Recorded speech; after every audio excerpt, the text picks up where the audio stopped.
ዛሬ እዚህ ስንገናኝ ይህንን የአራዳ በጎነት መንደርን ለመገንባት ስንዘጋጅም በጣም በልዩ ስሜት ሆነን ነው። በህዝባችን በተጣለብን እምነት ዳግም ኢትዮጵያን ለመምራት ተጨማሪ 5 ዓመት ለብልጽግና መሰጠቱ በታወጀበት ማግስት በመሆኑ እጅግ በጣም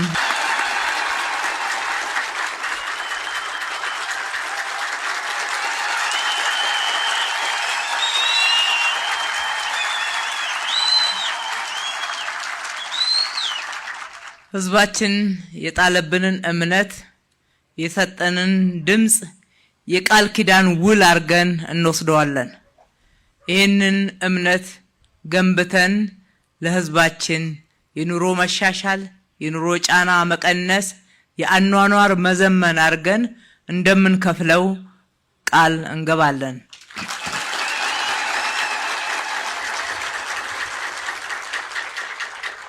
ይገባናል። ህዝባችን እንደገና ሲመርጠን የተሻላችሁ ነው ብሎ እንጂ ሁሉ ነገር ጥያቄው ተመልሶለት ሁሉ ነገር ሞልቶለት እንደገናም ደግሞ ስንሰራም በሁሉ ነገር በጣም ትክክል ናችሁ ብሎ አይደለም። ነገር ግን እድል ብንሰጥ ማሻሻል ይችላል።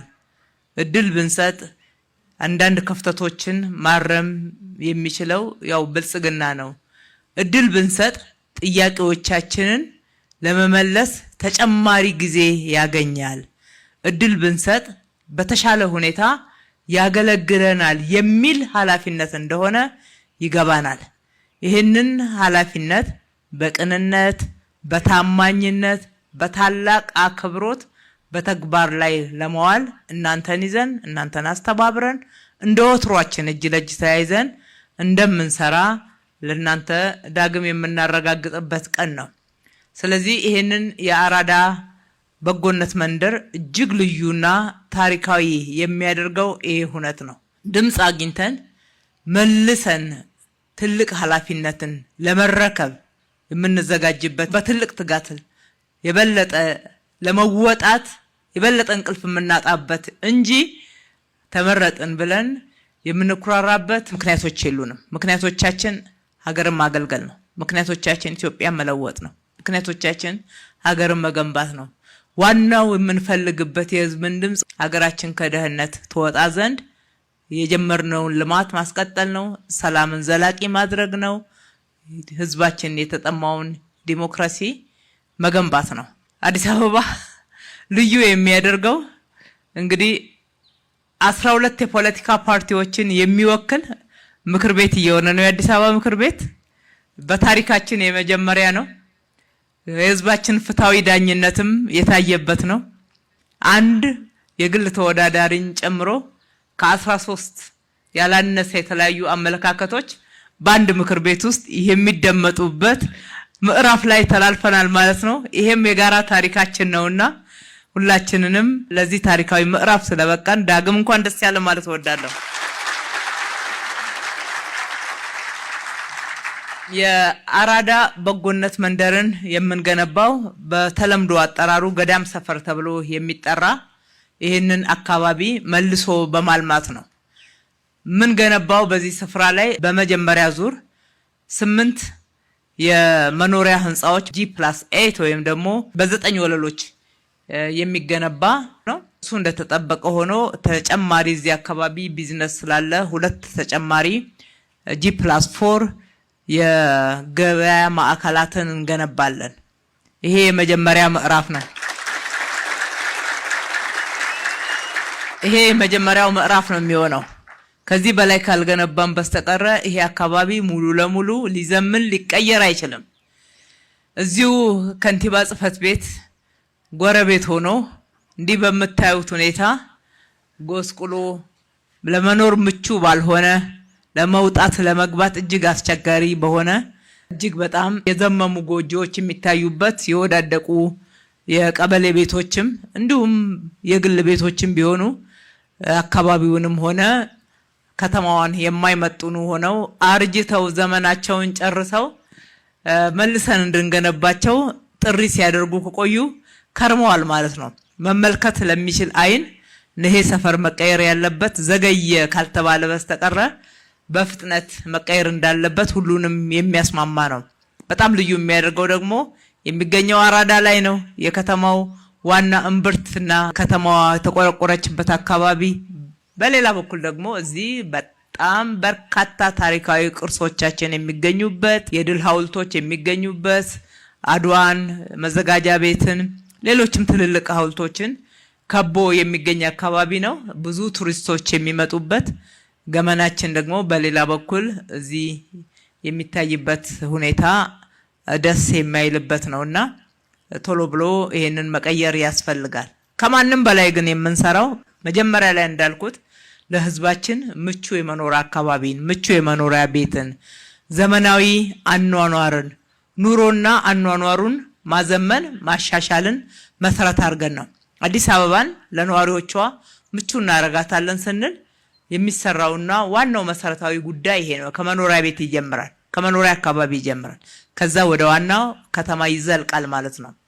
ይህንን መነሻ በማድረግ በጎነት በከተማችን ላይ ሁል ጊዜ እያበበ እየደመቀ እየጎለበተ የመጣ አሰራር ነውና ብቻችንን ሳይሆን የከተማችንን ባለሀብቶች ሁል ጊዜ በጠራናቸው ቁጥር ከጎናችን የማናጣቸው የሰራችሁት ስራ ያገኛችሁት ሀብት ገንዘብ ለግላችሁ ብቻ ሳይሆን ለህዝባችሁ የሚተርፍ የህዝባችሁን ጫና የሚያቃልል የህዝባችን ኑሮ የሚያዘምን ይሁን ብለን ጥሪ ስናደርግ ምላሻቸው ቀና የሆነ ተግባራዊ የሆነ ዛሬም አብረውናሉ። እነሱን በማስተባበር ከተማው ደግሞ ካለው በጀት እዛው ላይ የተወሰነ ጨምሮ በጋራ ሆነን የምንገነባው ነው። ስለዚህ ዛሬ የምንገነባው እናንተ የጣላችሁብን እምነት የሀገራችንን ጽናት ትብብርን የምንገነባው አብሮነትን የምንገነባው ምቹ የመኖሪያ አካባቢን ብሎም የኢትዮጵያን ብልጽግና ነው። የኢትዮጵያ ብልጽግና እንደሚረጋገጥ አንዳች ጥርጥር የለንም። የጀመርናቸው ስራዎች እስከዛሬ የታዩ ውጤቶች ይህንን ያሳያሉ። በሌላ በኩል ደግሞ ውጥኖቻችንን ባለፉት 5 ዓመታት በሚገርም ፍጥነት በብዙ ፈተና ውስጥ ሆነን መተግበር ችለናል። አንድም አልተደናቀፈም። ብዙ ፈተናዎች ውስጥ ብናልፍም ሁሉም ተተግብረዋል፣ ውጤትም አምጥተዋል። አሁን ደግሞ በተሻለ ሁኔታ ውስጥ ሆነን ያንን በእጥፍ ጨምረን እንደምንገነባው እምነት አለን። ይሄ ከሆነ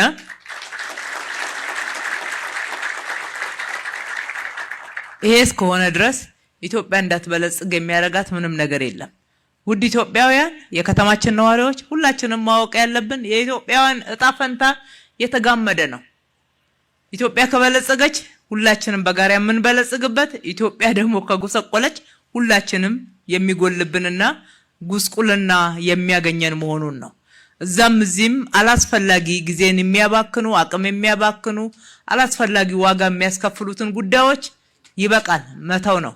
ወደ ልማቱ ፊታችንን መመለስ፣ ሰላማችንን ዘላቂ ማድረግ፣ ሀገራችንን በመገንባት እኛ ከደህንነት እየወጣን በዓለም አቀፍ ደረጃ ደግሞ ክብራችንን እየተጎናጸፍን መቀጠል ይገባናልና ለዚህ ሁላችንም እንትጋላለሁ። በዚህ ፕሮግራም ላይ ተገኛችሁም ያልተገኛችሁም ለእንደዚህ አይነት ፕሮግራም ተተባበሩ ዘንድ ጥሬም ማስተላለፍ እወዳለሁ። በዚህ የክረምት በጎ ፈቃድ ቤት ብቻ አይደለም የምንገነባው። ከቤት አንጻር 2500 የመኖሪያ ቤቶችን በክረምቱ ላይ ብቻ የምንገነባው ነው። በተጨማሪ አካባቢን እናጸዳለን፣ የጎርፍ መውረጃዎችን መልሰን እንገነባለን፣ እናጸዳለን።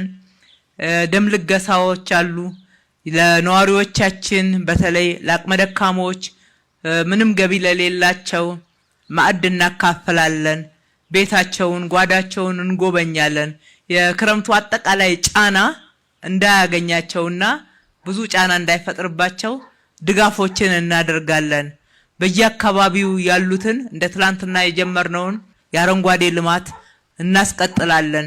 ከተማችንን ውብ ጽዱ አረንጓዴ ለነዋሪዎቿ ምቹ የሆነች ሁሉም እፎይ ብሎ ፈጣሪውን እያመሰገነ የሚኖርባት ከተማ ለማድረግ አንተኛም ሁልጊዜ ሌት ተቀን እንሰራለን። 24/7 ተጠናክሮ የሚቀጥል መርህ ነው። እናንተም ይው አጠናክራችሁ ቀጥሉ ብላችሁ አደራ ሰጥታችኋልና ወደ ኋላ የለም ማለት ነው። ጨምረን እንቀጥላለን። በዚህ የክረምት በጎ ፈቃድ ስራ የጀመሩትን ማመስገን ዛሬ ከኛ ጋራ ሊጀምሩ ያሉትን አስቀድመን አመስግነን ከናንተ ጋራም አስተዋውቀናችሁ በርቱ እያላችሁ መታችሁ እያያችሁ እያበረታታችሁ ቡና ውሃ እያቀበላችሁ አብራችሁ ተሰሩ ዘንድ ስማቸውን መጥራት ያስፈልጋል። ቴምር ሪል ስቴት እና አለምሼት ሪል ስቴት G+4 5 ወለል በተለያየ ቦታ ላይ ጀምረዋል። ዛሬ እዚህ አራዳ የበጎነት መንደር በጎነት የሚታይበት ለትውልድ የሚተላለፍበት ሰፈር ላይ አብረውን ለመገንባት ቃል ገብተው እዚህ የተገኙ ባለ 9 ወለል ነው G+8 ብያቸዋለሁ የሚሰሩት ህንጻዎች ሜትሮክ ኢንቨስትመንት ግሩፕ አቶ በላይነህ ክንዴ 1 አቶ ያደታ ጁነዲን 1 በጋራ ሆነው ደግሞ የሚገነቡ TNT ኮንስትራክሽን እና ግራንድ ሌጋሲ ሃውስ በጋራ ኢቲ ኦንላይን ኮሌጅ እና አብይ ማስረሻ ዴማ ሪል ስቴት ስናፕ ትሬዲንግ መሐመድ አድናን ገብረ ኢየሱስ ኤገታ ጊፍት ሪል ስቴት አሚር በድሩ እነኚህንና የከተማውን ሀብት ደግሞ እናንተ ከከፈላችሁት ግብር ጨምር አድርገንበት አካባቢውን ውብ እጅግ በጣም ማራኪ ለመኖር የሚመች ልጆች ወርቀው ደስ ብሏቸው የሚያድጉበት ወጣቶች የሚጫወቱበት አካባቢ ሆኖ እንደምናስረክባችሁ በድጋሚ በጋራ ቃል እንገባለን።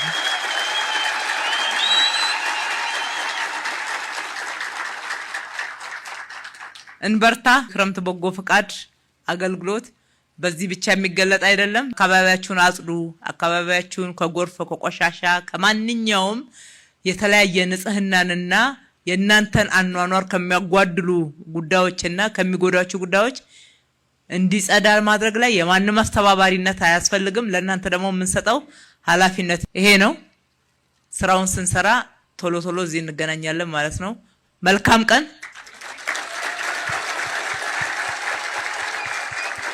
ፈጣሪ ኢትዮጵያና ሕዝቦቿን ይባርክ።